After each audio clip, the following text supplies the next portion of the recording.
माधवी लता और तेजस्वी सूर्या ने medical student को दिलाया मतदान की शपथ। खबर वाराणसी से है, जहां शीघ्र स्थित रुद्राक्ष इंटरनेशनल कन्वेंशन सेंटर में बुधवार को nursing institute of eastern UP के तत्वाधान में मतदाता जागरूकता अभियान कार्यक्रम का आयोजन किया गया। इस कार्यक्रम के मुख्य अतिथि के तौर पे बेंगलुरु दक्षिण से बीजेपी के लोकसभा सांसद तेजस्वी सूर्या और हैदराबाद लोकसभा से भाजपा के उम्मीदवार माधवी लता रही, जबकि विशिष्ट अतिथि के तौर पे उत्तर प्रदेश प्राइवेट नर्सिंग और पैरामेडिकल कॉलेज एसोसिएशन के प्रेसिडेंट डॉक्टर धनंजय सिंह और डी.वाई. पाटिल मेडिकल कॉलेज के डॉक्टर राकेश सिंह उपस्थित रहे। वहीं कार्यक्रम में उपस्थित हजारों की संख्या में मेडिकल स्टूडेंट को 1 जून को होने वाले मतदान के संदर्भ में तेजस्वी सूर्या और माधवी लता ने शपथ दिलाया।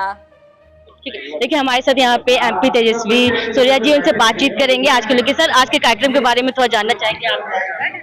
आज वाराणसी में नर्सिंग स्टूडेंट्स, पैरामेडिकल स्टूडेंट्स के एक मतदाता जागरूक अभियान हमने ऑर्गेनाइज किए थे और युवाओं में जो उत्साह देखने में मिल रहा है ये ऐतिहासिक है। और इसके आधार पर मैं कह सकता हूँ कि पूरे देश में मोदी जी के पक्ष में एक बहुत बड़ा लहर है। युवा आधारित विकास पिछले 10 साल में हुआ है और इस बार भी 14 और 19 के जैसे युवा आधारित चुनावी जीत भारतीय जनता पार्टी की होगी। सर, भारतीय जनता युवा मोर्चा की तरफ से आप प्रेसिडेंट भी हैं, साथ ही अगर यहाँ की युवाओं की बात की जाए तो हमारे चैनल की तरफ से ओपिनियन पोल लिए गए, कुछ युवा नाराज भी दिख रहे हैं। जैसे यूपी में एग्जाम्स के जो पेपर्स लीक हो जा रहे हैं, उसे लेकर क्या कहेंगे? मैडम, एग्जाम के पेपर्स जो लीक होते थे और उसके ऊपर कार्रवाई ठीक से नहीं होता था, ये पूरे देश में एक प्रथा था। आजाद होने के 70 साल के बाद पहली बार पेपर लीक को रोकने के लिए और कठोर से कठोर कार्रवाई करने के लिए कानून मोदी जी ने देश के पार्लियामेंट में लेकर आए हैं।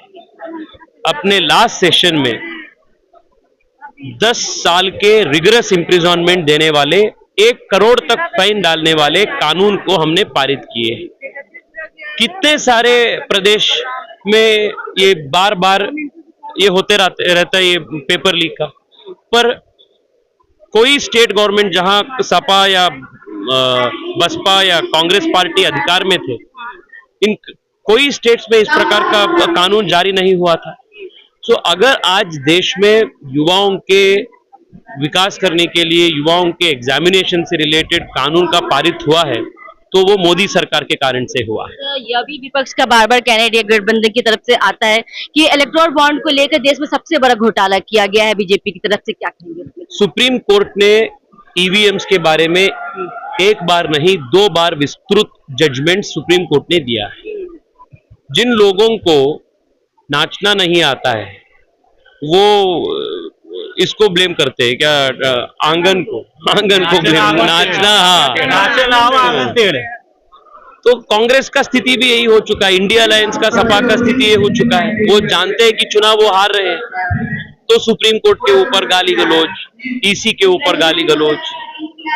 और अगर इन लोगों को ईवीएम के ऊपर विश्वास नहीं है, तो जिन जिन चुनाव में ये ईवीएम के आधार पर जीतते हैं, उन प्रदेश में सरकार क्यों बनाते हैं, शपथ क्यों लेते हैं, सुप्रीम कोर्ट के ऊपर गाली गलौज देते हैं जब उनके पक्ष में वर्डिक्ट नहीं आता है। पर जब अरविंद केजरीवाल को बेल मिलता है तब सुप्रीम कोर्ट को स्वीकार करते हैं। या इस प्रकार के डबल स्टैंडर्ड्स, इस प्रकार के हिपोक्रेसी को जनता स्वीकार नहीं करेगी। 4 तारीख को इन सभी पॉलिटिकल पार्टियों की विदाई करने के लिए जनता तय कर चुकी है। ये भी जानना चाहेंगे लास्ट क्वेश्चन आपसे कि 400 का पार जिस तरह से बीजेपी का नारा है, पर विपक्ष बार बार कहती है 150 बार पार भी नहीं हो पाएगा, क्या कहेंगे? 4 तारीख को आप इंतजार कीजिए, 4 तारीख को बहुत मस्त हो जाएगा। आप देख सकते हैं कि अभी हम बात कर रहे थे तेजस्वी सूर्या जी से, जो एमपी हैं बेंगलुरु साउथ से। साफ तौर पे उनका यही कहना था कि जो सरकार को लेकर विपक्ष बार बार कह रही है, उस दावे पे वो अपना उन्होंने बयान दिया है। अभी इस वक्त वो यहाँ पर आए थे वोटर अवेयरनेस कैंपेन के तहत उन्होंने अपनी बातें भी रखी हैं यहाँ पर, और साथ ही यहाँ के जो स्टूडेंट आए थे कॉलेजेस के उनको संबोधन भी किया। आइए और लोग से बात करते हैं। देखिए, इस बार बीजेपी से सांसद प्रत्याशी वो माधवी लता जी हमारे साथ हैं, उनसे बातचीत करेंगे। मोटिवेशनल स्पीकर भी हैं, आइए उनसे बातचीत करते हैं। यहाँ पर आज अवेयरनेस प्रोग्राम को लेकर यहाँ पर आई हुई हैं। सर मैम, आज के बारे में जानना चाहेंगे अभियान को लेकर।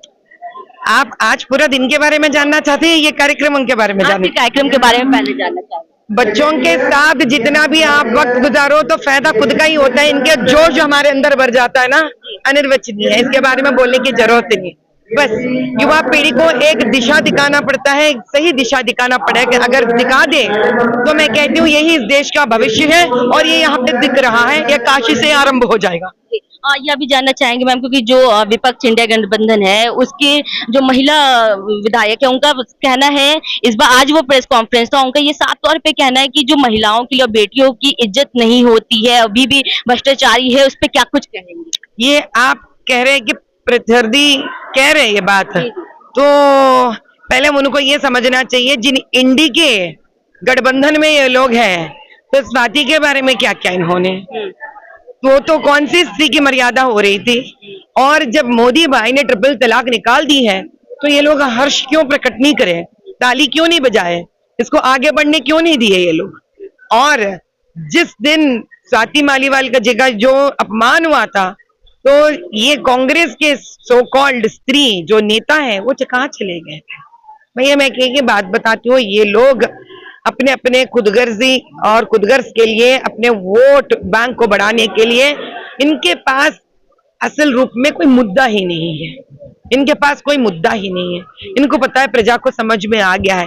अब यही कहानी को जो है ही नहीं उसको पहले बना लेते हैं और आगे पीछे घूमते रहते हैं। कहीं एक दिन ऐसा ना हो जो खुद घूम जाएंगे।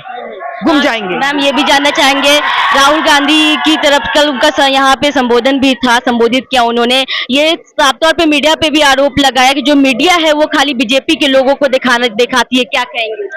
भैया वैसे तो हमको उनको एक ही बात कहना है, मीडिया बीजेपी को नहीं दिखाती है, मीडिया सच्चाई को दिखाती है। जहाँ कुछ प्रगति हो रही है वहां दिखाते हैं, जहाँ लोकप्रिय जो होते हैं उनको दिखाते हैं। तो लोकप्रिय बन जाइए, कौन मना कर रहे हैं आपको, क्योंकि मीडिया तो किसी इंसान से लेने देना नहीं है। तो मीडिया को जो अच्छे बात करते हैं, जो सही बात करते हैं, जिनके बातों को लोग सुनना पसंद करते हैं, मीडिया उनके पास जाती है। इतनी छोटी सी बात न मालूम होते हुए हमारे प्यारे राहुल गांधी जी प्रधानमंत्री कैंडिडेट बनने की कैसा ख्वाहिश देख रहे, कौन सा सपना देख रहे, भगवान ही जाने भाई, राहुल भैया जाने, हम तो नहीं जाने। अभी उनका एक डायलॉग फेमस हुआ, खटाखट फटाफट सटासट, क्या कहेंगे? ऐसे चले जाएंगे वो, खटाखट फटाफट सटासट चले जाएंगे वो, वक्त भी नहीं लगेगी उनको चले जाने में। और अगली बार तो हालत ऐसी रहेगी, राहुल जी इटली तो भी चले जाएंगे, कोई दूसरा देश तो भी चले जाएंगे, दिखेंगे भी नहीं। मैम इस बार आपने भी चुनाव लड़ा है, कैसा एक्सपीरियंस?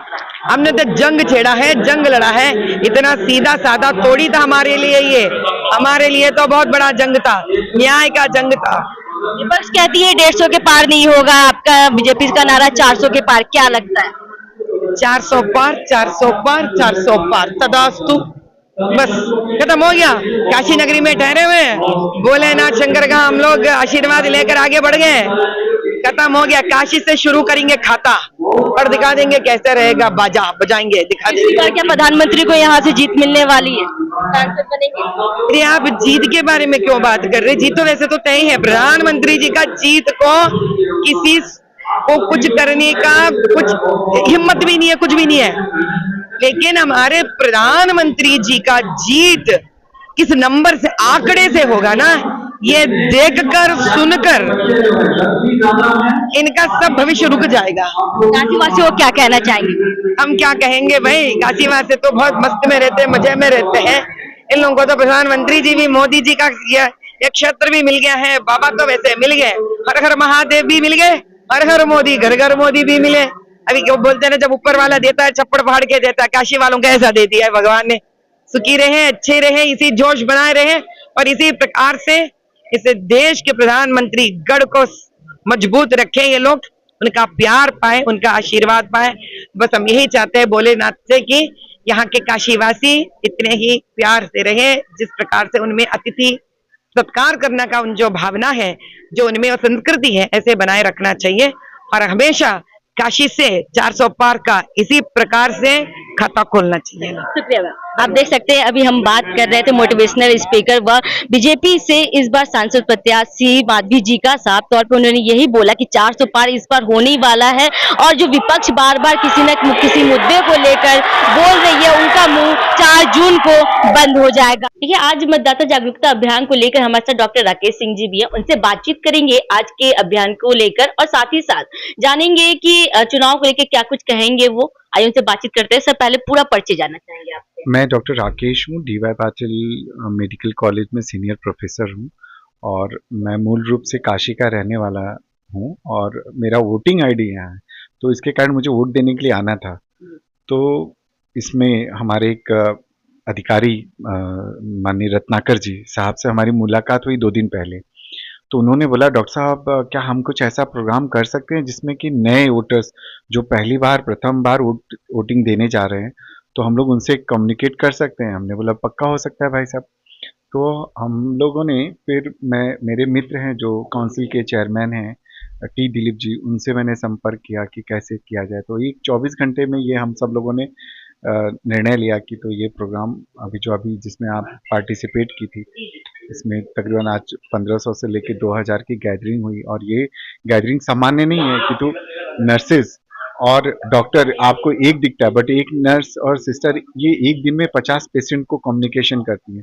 तो जो हम लोगों का आज का मिशन था मतदाता जागरूकता अवेयरनेस के लिए हम लोगों ने ये प्रोग्राम किया था, तो ये बहुत ही सक्सेसफुल कार्यक्रम हुआ और हम तो धन्यवाद देते हैं आपके इस जय देश चैनल को कि तो आप लोगों ने शुरू से, और इसमें जो हमारे मुख्य अतिथि थे सूर्या जी जो बेंगलुरु के मेंबर ऑफ पार्लियामेंट हैं, वो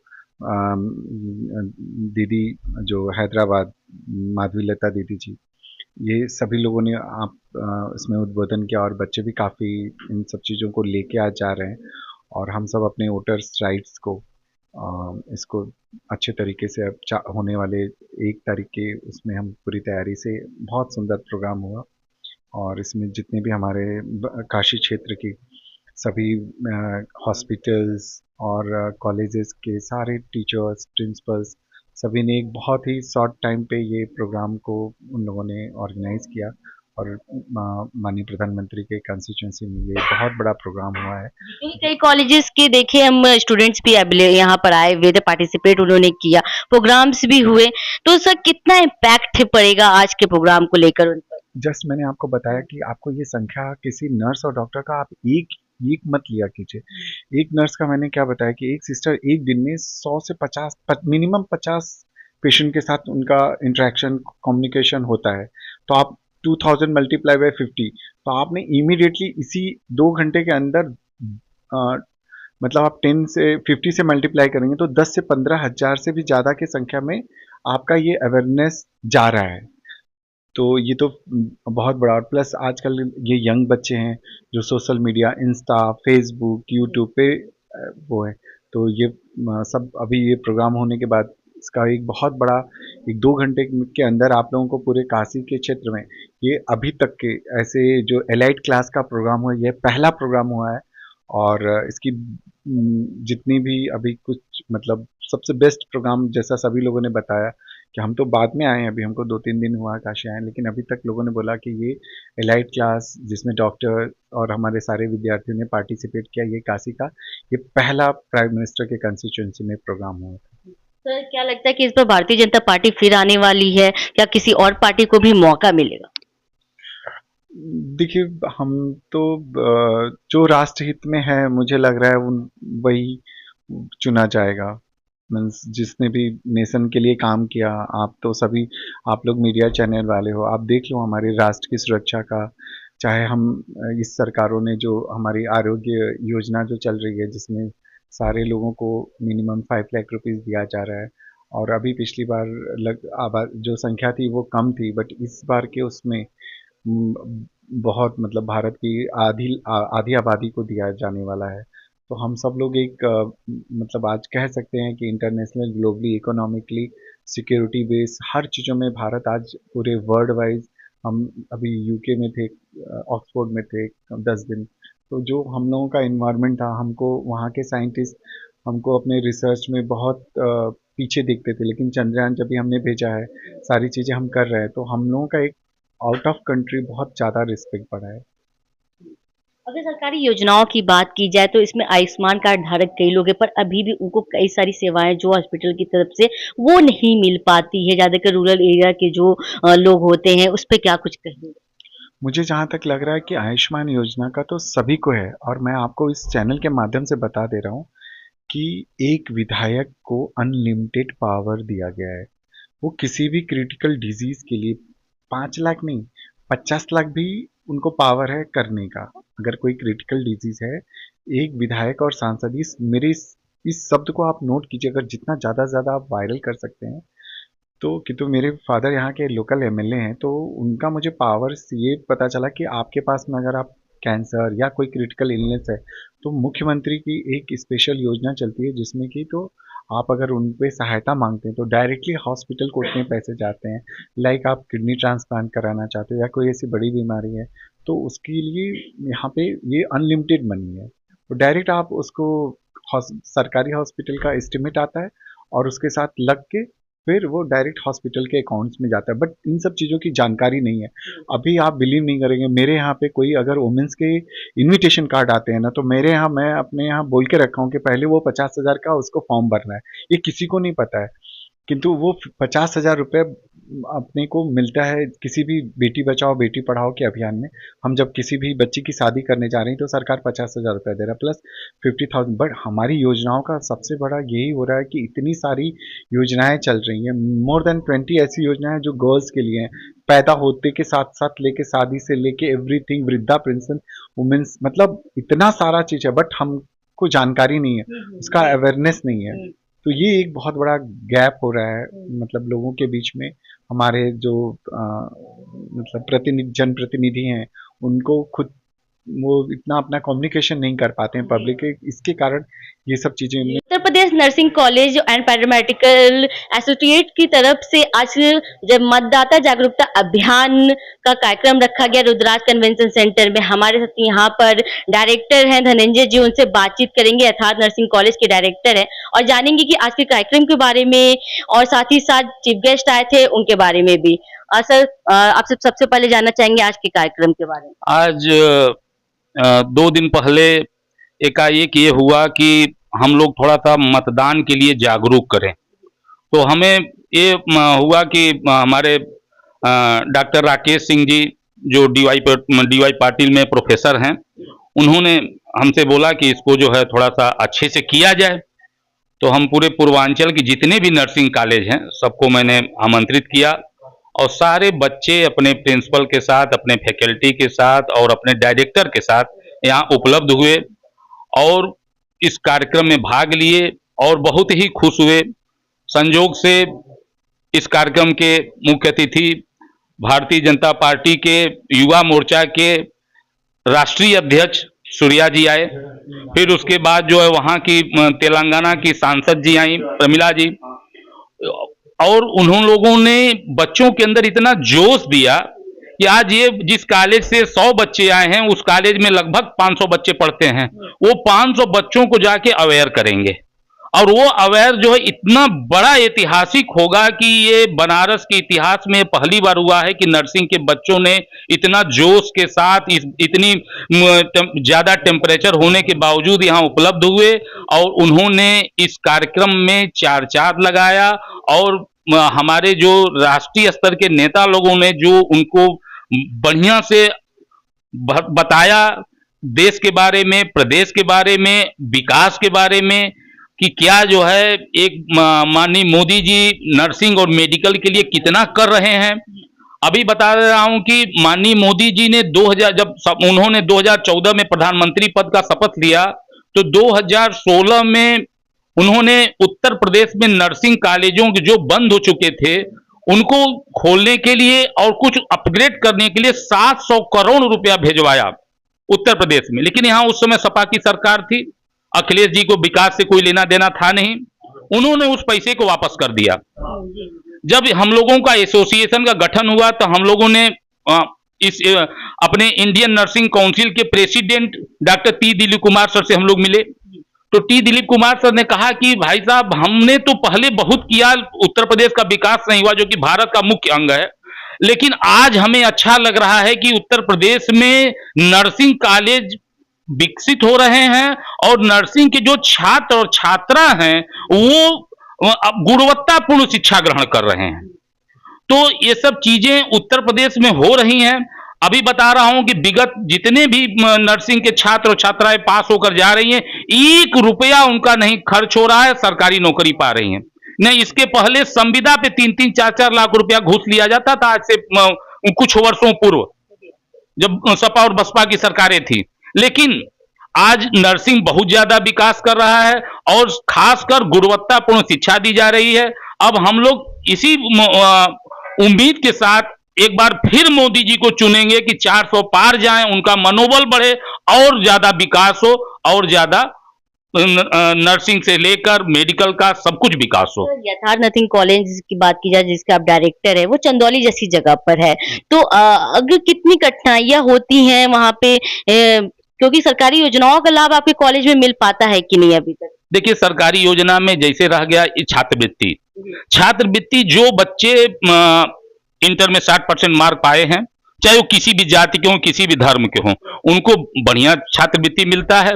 और खासकर चंदौली, चूंकि चंदौली हमारा पिछड़ा जिला रहा है, शुरू से आज भी है जो है, तो उसको मैंने विकसित करने के लिए बहुत सी कोशिश की और कर भी रहे हैं। अभी बता रहा हूं कि मेरे यहाँ MSc नर्सिंग की पढ़ाई होती है। MSc नर्सिंग पूरे पूर्वांचल में मात्र 3 कॉलेज हैं, एक अपेक्स है, एक मेरिडियन है, एक यथार्थ है। तो हम लोगों ने चंदौली को आगे, आज हमारे कॉलेज से लगभग जो है 1500 छात्र और छात्राएं जो है पास करके निकली हैं। हमें नहीं लगता कि कोई एक भी छात्र छात्रा घर बैठी हो, सारी नौकरी पाती हैं। और नौकरी बिना 1 रुपया घूस के, आज के परिवेश में कोई छात्र और छात्रा, कोई व्यक्ति नहीं कर सकता कि हम 1 रुपया घूस देकर नौकरी पा रहे हैं। उनके अंदर शिक्षा अगर लिए हैं, पढ़े हैं गुणवत्तापूर्ण, तो वो परीक्षा दे रहे हैं, पास हो रहे, तुरंत उनकी ज्वाइनिंग मिल रही है। अगर भारतीय जनता पार्टी इस बार फिर आती है सत्ता में, तो क्या कुछ आप लोग की तरफ से डिमांड होगा नर्सिंग कॉलेज के लिए? देखिए, हम लोगों ने खासकर अब तो हमें उम्मीद है कि अगले महीने से जैसे मेडिकल का NMC बना है, वैसे हम लोगों का NNMC का गठन हो रहा है। अब ये पूरी प्रणाली जो है सरकार के हाथ में चली जाएगी। इसके पहले इंडियन नर्सिंग काउंसिल जो था ऑटोनोमस था, उसमें सरकार का पूरा कंट्रोल नहीं था, लेकिन अब सरकार अपने हाथ में जब ले लेगी तो सारी चीजें गुणवत्तापूर्ण हो जाएंगी। और हमारे प्रधानमंत्री जी, हमारे स्वास्थ्य मंत्री जी लगातार जो है इस पे कार्य कर रहे हैं कि नर्सिंग का ज्यादा से ज्यादा विकास हो, ज्यादा से ज्यादा सुधार हो, और हो भी रहा है। आप देख रहे हैं कि प्रत्येक छोटे से छोटे जिलों में माननीय प्रधानमंत्री जी ने मेडिकल कॉलेज खुलवा दिया। जैसे हमारा चंदौली सबसे पिछड़ा, वहां 100 बेड का मेडिकल, 100 सीट का मेडिकल कॉलेज शुरू होने जा रहा है। तो ये सब चीजें बहुत ज्यादा तेजी से बढ़ रही हैं। ये सब चीजें केवल माननीय मोदी जी ही कर सकते हैं और कर पाएंगे, और किसी की बात, और कोई जाति, धर्म, संप्रदाय इसी में फंसे रह जाते हैं। और इनका काम है विकास करना, ये विकास कर रहे हैं। अब हम उम्मीद करते हैं कि 400 पार जाएं और हम लोग का मनोबल बढ़े, उनका भी मनोबल बढ़े कि और विकास हो। क्या कुछ अपील करना चाहेंगे सब मतदाता जागरूकता अभियान को लेकर? मतदाता जागरूकता अभियान में यही हम अपील करेंगे, जितने छात्र और छात्रा आए थे अपने घर जाएं, अपने कॉलेज जाएं, अपने घर को प्रचारित करें, उनको जो है कहें कि आप लोग जाएं, अपने गांव में जाएं, अपने मोहल्ला में जाएं, यही उनका अवेयरनेस हो। यही हमारा मुख्य उद्देश्य रहा है कि एक लोग कम से कम 100 लोग को जो है अवेयरनेस करेंगे। कैमरा पर्सन जितेंद्र के साथ सोनाली पाटवा, जयदेश न्यूज। प्रयोग करेंगे। भारत माता की जय।